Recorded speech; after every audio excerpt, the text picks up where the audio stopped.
All right, we're on site here in Connecticut with Craft Construction in his workshop here. We came up here yesterday, spent the day with him, working through kind of processes and systems, what's going on, what's working, what's not working, what his pain points are. Kind of focused today's time on last year revenue. They did about 1.3 million rolling revenue, about 20 or so projects. Spent some time building out a strategic plan for growth, looking the next 2-3 years, trying to get to a $10 million mark. So we kind of backed ourselves in. What does a $10 million remodeling company look like? What does a $7 million company look like? What does a $3 million company look like? What are the necessary resources that he needs? What are the necessary people? What does that look like? Where are they going to sit? What do their offices look like? So kind of just detailed out a plan of what each phase of his business will look like, where it's there, how he's going to get there, what the steps it's going to take to get him there, as well as then all the different personnel and resources, and also potential problems that he could have, the risks that he's going to have to deal with to get there. So came up with a great plan, and then we're going to help him implement the processes and systems to make it a reality.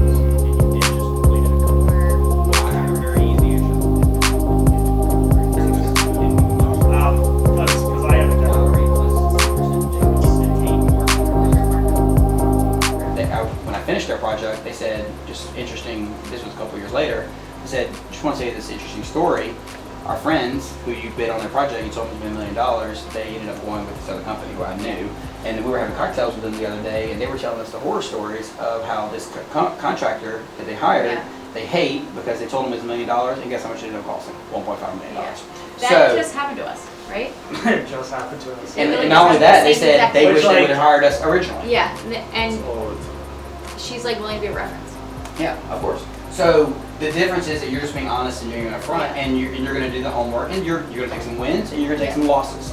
We don't always get it right every time, and we're not perfect. We stand up for our mistakes, but a lot of people, and I don't think a lot of times it's even malicious. I just don't think they know. I think they're just. I think there's a reason why 95% of them go out of business, because they just don't know. No, it's not. But it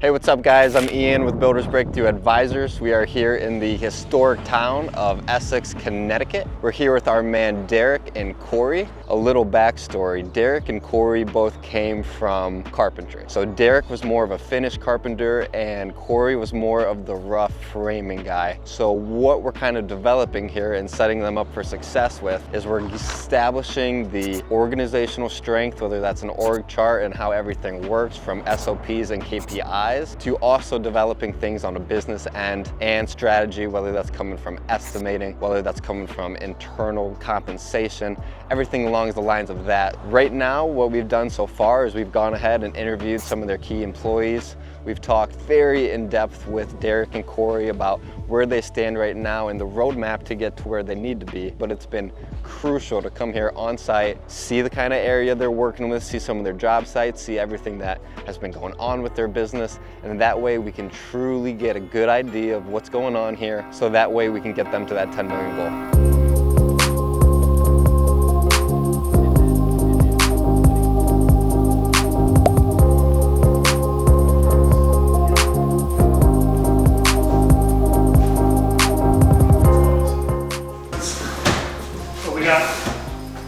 So center sink, gonna set our range flanked by two like base cabinet ovens. Mm-hmm. Big islands. I think it's like 10 foot long with a bar sink in it. And he wants to figure out like a way to expose the old stone right there. Yeah. That is a solid stone. It's not two stones. Yeah, it's amazing. That is one big 6-inch deep solid stone. The percentage, when you say it like that, it don't matter about the dollar because you spend dollars, not percentages, but it just sounds like a lot more reasonable to them. Because they're like, you're not making 20%, 10%, whatever the typical builder markup is, but that, that's on top of all their costs, right? So yeah, I mean that's great too, because I'd be really hesitant. So.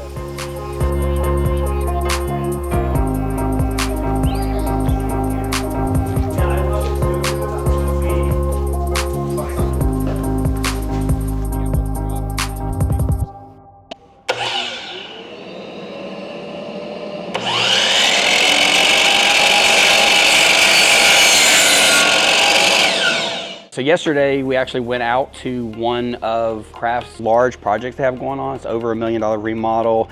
They're tying in a major addition to a house built in the 1800s, and so many complexities go into a project like that where the foundation is crumbling because it's literally built on stacked stones, and trying to tie in a flat level new foundation system with an old foundation that's all over the place with leaks and things like that. So seamlessly kind of keeping the character of the original home, but being able to add it and make it safe and clean and healthy for the new family. So we kind of walk through the project, talk through some of the issues and the things they've run into, some of the problems with the site location, and that there's just the complexities of trying to build a new, tight, well-built product and tie it into the existing of a over 100-plus-year-old home. And got some good insight, got some good context, gave them some good value, and so it's an exciting thing to do.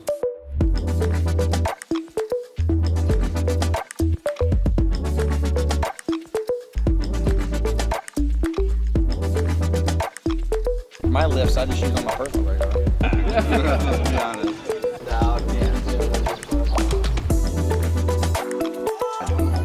You can kind of figure it out as you go. The marketing and lead flow, because that's going to be important. You got to have, obviously you currently have a pretty good close ratio, and you're pretty good, based on your size. You got 3 PDs. They each need, 8 to 10 leads a week if they're closing 25%. I would say our PDs go on an average of 4 to 5 in-house calls a week, and then they're presenting 2 proposals, 3 proposals a week. Our goal is if we submit a proposal, we think we're gonna get the job, typically. Oh my God. Because when you're cost plus, then they're just so conscientious of everything. Whereas, they're watching everything. Yeah. Probably 99.9% of companies here are all cost plus. Got it. I've never worked for or with another company that was fixed price, so I feel like that's a huge differentiator. I was thinking about that last night. Why would I want to go if I lived in this area and I was a project manager? What about this place, this business makes me want to work here? One of the other things we need to figure out is what do you do really well? Ultimately, you've got to offer value, right? So what do you do better than everybody else? I kind of feel like yours is, I would say, you kind of got this artistry type brand. So the type of client that wants a detailed proposal and a well thought out plan of execution. But I kind of feel that's a sense I get of your brand. If you want to make X dollars, then you need to be Y productive. Yeah, X output. Yeah. So one of the exciting things we did today with Derek was to actually work through and whiteboard his mission and vision and his values for the company. So when he goes looking for hiring, new people, why do they want to work here? What is it about craft construction that makes them different than his competitors and different? And why would an employee want to come and partner with him and work with him? So we worked on building out some of his true values, which are integrity and character. And we also created the beginning phases of a mission statement. What is he really trying to accomplish here? Big, high-level stuff that's going to excite people to come and want to work for him. And what's his vision for the business? Where does he want to go? How big does he want to grow? How many opportunities does he want to create for people? So that was kind of a fun and exciting thing to do today. That'll make me look tall though. All right, so we are on site here in Essex, Connecticut. I'm Derek with Craft Design Builds. We have Ian and Ken from BBA here, helping me mainly grow my business. We're doing some 3 and 5 year planning, what the company looks like 3 years from now, what the potential revenue looks like, the gross profit planning, and the org chart. So after that, we went ahead and we did a 5-year plan and looking at different ways that we can scale Craft Design Builds to $10 million.